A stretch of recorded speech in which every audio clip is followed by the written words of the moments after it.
Hello, Mark Crossfield here, and today we're going to do a bit of pitching. We're outside on the grass. We're going to talk a little bit about how to get a little bit more spin on your pitches to get better control the other end and get that ball stopping close to the hole.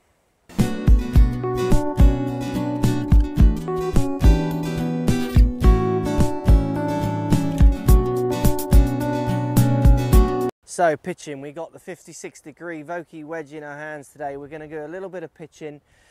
See lots of golfers try and hit pitches almost the same way as they try to hit their normal shots. You've got to try and give a pitch a little bit more respect. It's a different shot. If you want to get the spin and control that you're seeing the players on the telly getting, you've got to be trying to do in a few key points. So set up for your pitching is the same as we've explained in other videos. You're looking at the ball position, getting closer to your back foot. Hands forward of the ball, getting the top end of the club, pointing out the top of just missing your left side here, basically is perfect.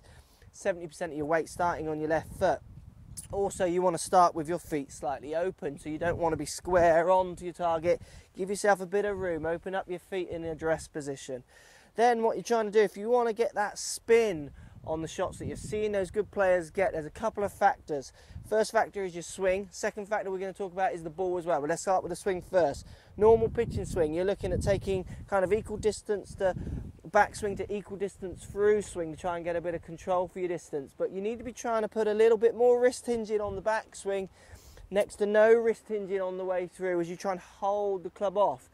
Now the sharper you make this backswing, so the more you put a bit of wrist hinging on that backswing, the more chance you got of whipping through that ball, hitting down on it a bit harder to generate that backswing, which is what you're seeing on the telly.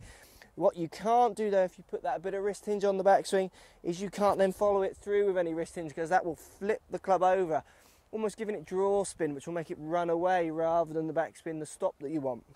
So it's about really trying to knife down on the back of the ball while holding the face off.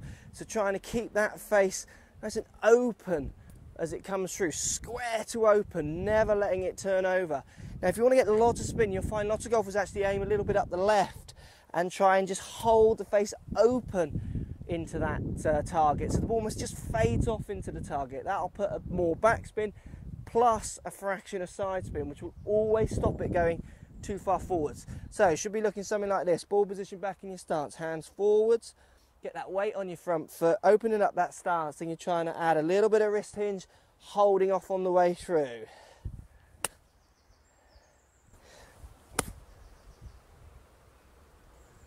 Now what that does, it gives it a nice floating kind of flight. So if you're going to be confident that you can make the strike doing this technique and you are holding that face off, you can actually give it quite a wallop at the bottom.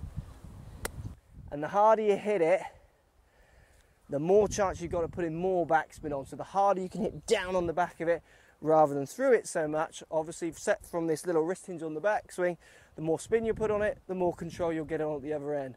Now the only other thing you've got to bear in mind when trying to hit a pitch with spin is you've got to look at what golf ball you're using. If you're not using the right golf ball, you're not going to get the right amount of spin. For a shot this length where you're not giving it full power, you need to use your softer balls, your Pro V1s, your Pro V1Xs, those kind of golf balls. So the softer of the manufacturer's golf ball, the more high spin balls. If you're using a harder distance ball, you'll struggle to get it to the spin. The other factor, which we didn't mention at the start, the other thing to bear in mind with the guys you're watching on the telly and the girls you're watching on the telly, playing to Premier greens from Premier lie. So if they're on the fairway hitting to a nice quality green with a good ball, they're going to get that ball spinning more. So just that little bit of stop from this technique with the right ball will give you more control and hopefully help you bring your scores down. Thanks for watching guys, see you in the next video and I hope that helps.